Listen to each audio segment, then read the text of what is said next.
Hello everybody, the Lawn Gnome is here. This is bad. Bad for movie stars everywhere.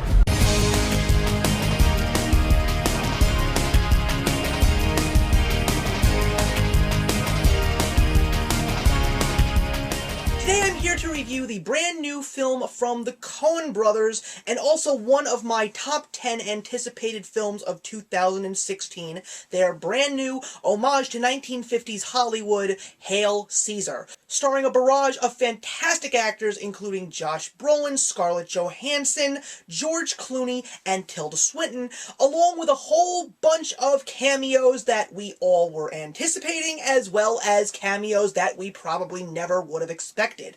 Now, a lot of people have reviewed this movie. They're saying that it is not the Coen Brothers' best, but it's not the Coen Brothers' worst. Now, the Coen Brothers is a very strange relationship.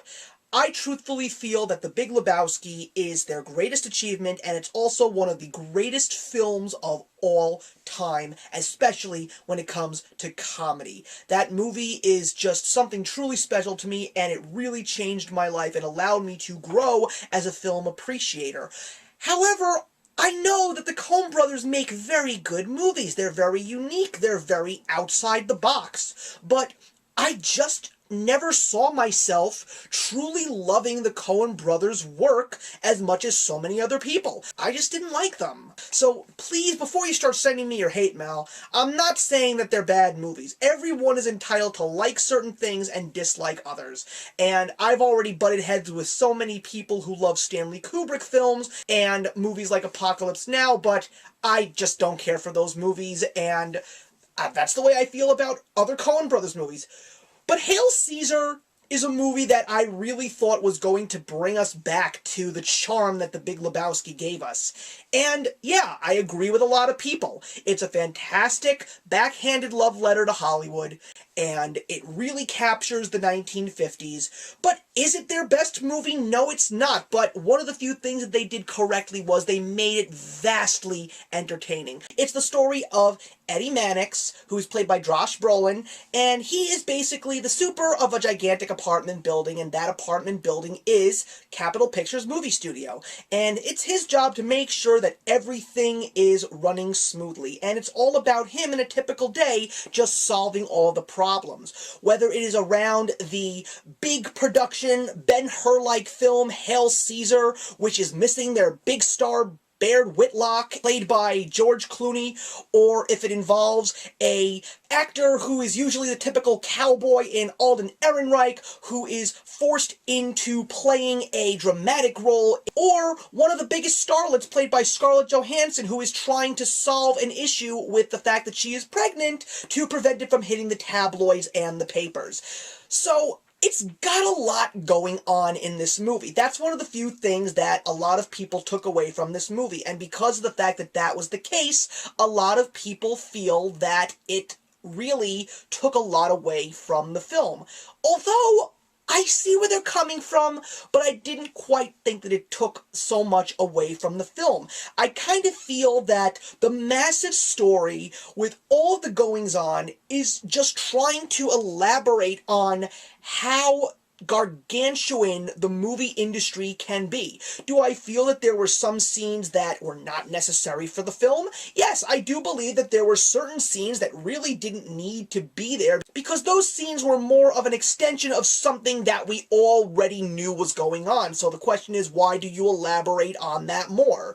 But one of the few things that I did really appreciate was the fact that when Eddie Mannix goes on to various sound stages, and you actually are taken into the eyes of Hollywood, and you see how these movies are being made, and how the actors and the production crew, as well as the director, and all the hardships and confusion and frustrations they sometimes take out on each other that they have to go through.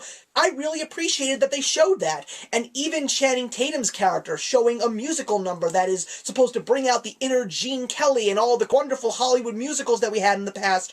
I really liked the fact that they did that too, because it really made me smile. The movie is also extremely funny. Some scenes are funnier than others, but throughout the entire movie, I just remembered myself just loving what I was watching, even though in my heart I knew that it really wasn't the greatest. Now, one of the other things that a lot of people didn't really like was the fact that characters that were played by actors like Jonah Hill and Frances McDormand, you're basically saying, what are they doing in here if they're only here for a couple of minutes? Yes, I see where you're coming from, but again, think about it in this way, and this is just my own personal opinion.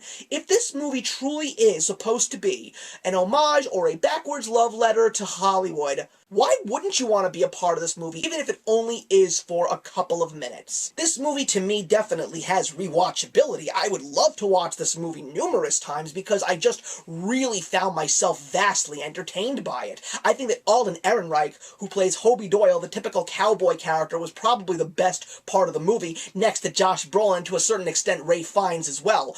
And I also loved Tilda Swinton playing twins. I really liked the fact that she took the role of the gossip columnist, two-pronged, so to speak, and I just loved some of the lines that she had in that movie, and her body language and her eye contact was also very well done as well. She's done Coen Brothers movies before, but I really loved her in this one, and I definitely want to own this movie on DVD, and I love the fact that even though there are other YouTube critics out there that are saying it's not the best, they still want to get it on DVD because they just want to give that movie a second chance, because, let's face it, Coen Brothers, when it comes to comedy, they're so outside the box, and they're so unique, and especially when you take a look at The Big Lebowski, it gives you a glimmer of hope as to the fact that this movie shouldn't be something that we should be throwing in the trash. Even though I never really had a great relationship with the Coen Brothers, Hail Caesar was definitely a fun, entertaining movie that was never boring, and I am proud to say that I'm going to be giving it an admirable 3 out of 4. So thank you very much for watching, everybody. Please put your comments in the box below. I would really like to have a good discussion with you in regards to Hail Caesar. And I will see you in the next one. Actions speak louder than words.